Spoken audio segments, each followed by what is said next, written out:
Les filtres de diagramme d'accord dans TOLAB Assistant sont les mêmes dans toutes les applications qui affichent des diagrammes d'accord.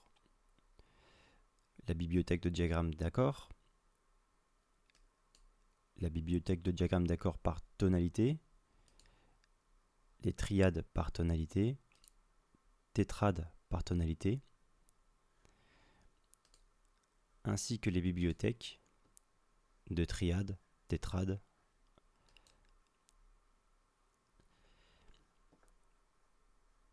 Dans le TOLAB Assistant, les filtres s'affichent juste ici. Quand on scrolle, on va garder affiché le filtre toujours disponible.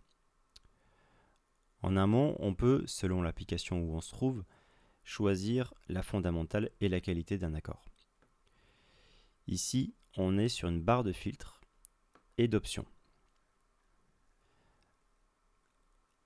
On voit ici le picto des filtres avec un petit badge noté 1 pour dire qu'il y a un filtre actif.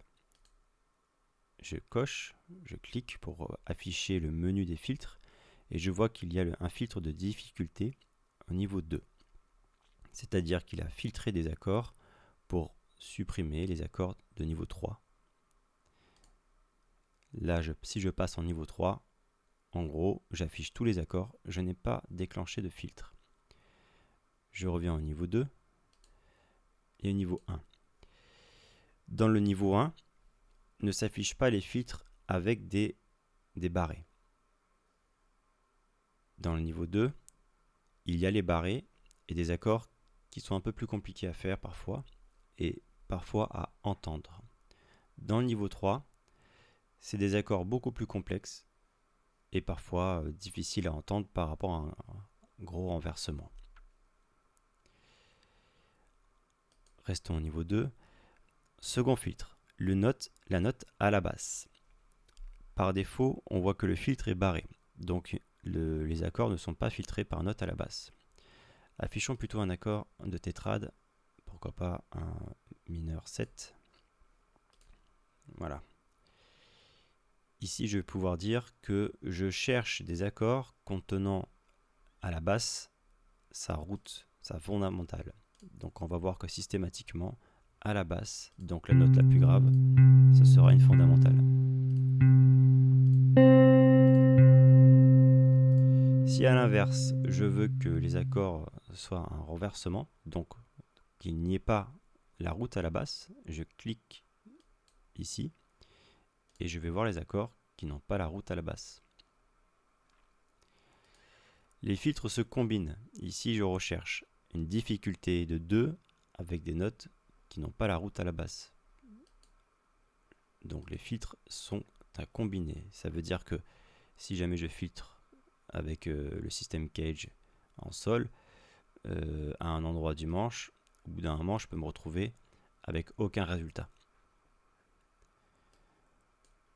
Revenons sur la partie note à la basse, supprimons ce filtre, allons sur tous les accords et enlevons le système Cage.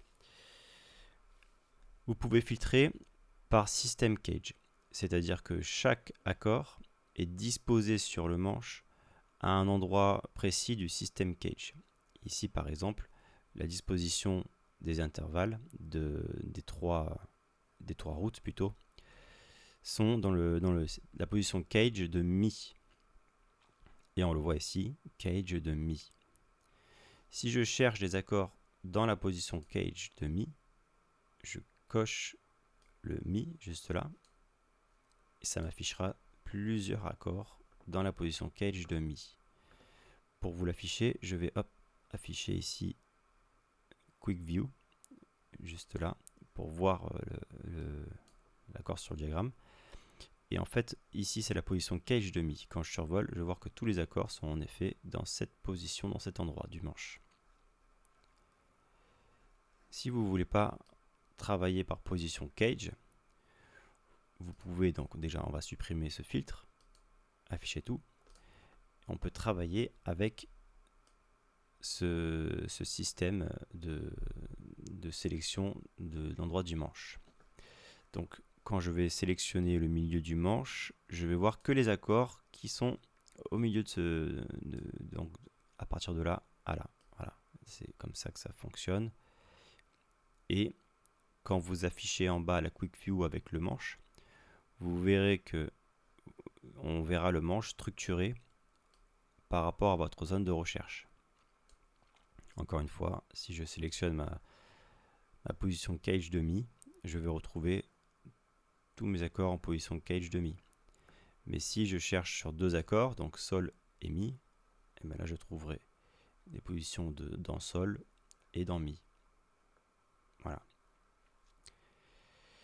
Il y a une possibilité d'ajouter un filtre par rapport à une note précise que l'on souhaiterait retrouver dans notre accord.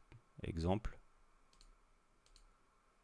avec cette note-là, juste ici, vous voyez la B7. Et bien, en cliquant sur ce petit picto,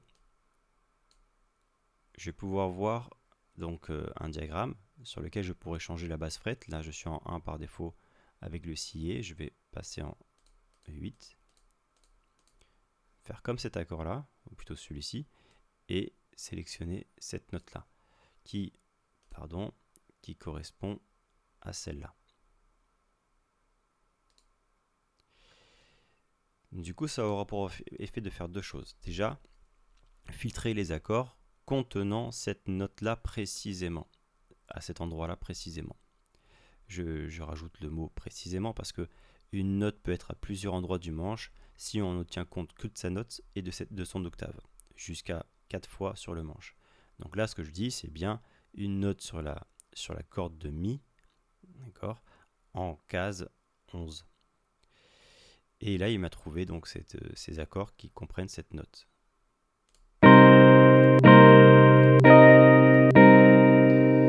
Et sur le manche, ainsi que sur les diagrammes d'accords, il va m'entourer la note. Et je vais pouvoir visuellement voir où est située cette note.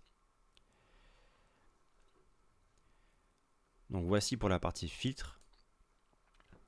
On va pouvoir ici effacer, soit en recliquant sur la note en question, soit en cliquant sur effacer ici.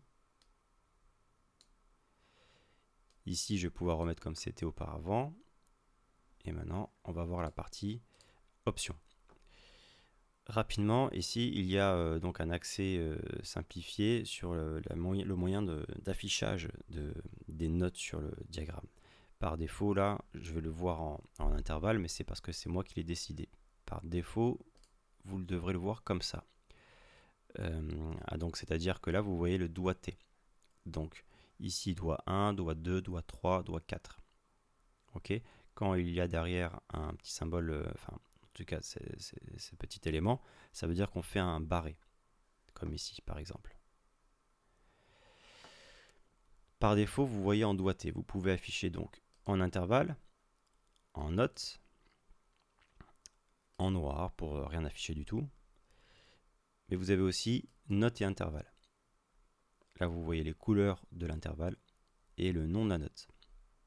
Donc ça peut être intéressant pour avoir deux informations visibles d'un coup, mais ça demande d'avoir une vision un peu plus avancée. Donc restez sur un affichage qui vous correspond le mieux. Si vous voulez systématiquement afficher un affichage d'une manière, ça sera dans les préférences utilisateurs. On verra ça juste après. Pour finir, il y a ici une roue crantée avec des options. Par exemple, une option de lecture d'audio. Par défaut, en strumming, on écoute l'accord en harmonique. Mais si jamais je coche la case ici avec les points qui sont séparés, là je demande de lire en arpège. À vous de voir comment vous préférez entendre l'accord. L'orientation, c'est l'orientation du diagramme. Par défaut, je l'ai mis en vertical, mais vous pouvez le mettre en horizontal. En horizontal, c'est un peu plus intéressant pour bien visualiser par rapport à votre manche. Certains sont habitués à avoir une lecture verticale des accords, parce que souvent on va le retrouver comme ça. Donc, à vous de voir comment vous voulez faire. Encore une fois, dans les préférences, vous pourrez déterminer une fois pour toutes comment vous voulez les afficher. La grandeur, c'est simplement la taille. À vous de voir également comment vous voulez afficher. Droitier, gaucher, ici, de la même façon, vous pouvez afficher pour droitier ou pour gaucher. Et ceci pour toutes les bibliothèques ça sera la même chose. Pour les tétrades et les triades, il y a une petite particularité. Premièrement, vous n'avez pas le filtre de difficulté. Il n'existe pas ici. Vous avez un autre système pour indiquer que vous voulez des triades ou tétrades avec des sauts de cordes. Au lieu que ce soit regroupé de cette sorte, ça autorisera un saut de corde. Et par défaut, vous aurez l'orientation en horizontale. Encore une fois, vous pouvez aller dans les préférences utilisateurs, juste ici. Dans diagramme, pour ce qui est de diagramme d'accord, indiquez que vous souhaitez afficher en doigté, intervalle, note, comme vous le désirez, par défaut. Horizontal ou vertical, plus grand, moins grand, les niveaux, difficulté. Comme ça, moins, quand vous allez vous balader dans les bibliothèques, ce sera comme vous l'avez décidé. De même pour la partie triade, tétrade. J'ai fait en sorte que les deux soient différenciés. Comme ça, moi, en tout cas, moi, pour mon utilisation, j'aime bien afficher les triades de cette façon-là et les accords de cette façon-là. Voilà. Mais c'est à vous de voir comment vous voulez faire. Voilà pour la partie bibliothèque. Pour rappel, pour accéder aux bibliothèques, il suffit d'aller dans la page d'accueil et vous avez un onglet bibliothèque. Ici, vous aurez les bibliothèques générales. Vous voyez que si je vais sur toutes les applications, les bibliothèques sont affichées avec des petits livres. D'accord ? Et les bibliothèques par tonalité ont une petite, ici un maillon de chaîne. Vous voyez que le livre est un tout petit peu plus petit pour indiquer qu'on est en train de faire, voilà, c'est une bibliothèque des accords, mais d'une tonalité, pas de tous les accords. Donc là, c'est une grosse bibliothèque. Donc voilà pour différencier.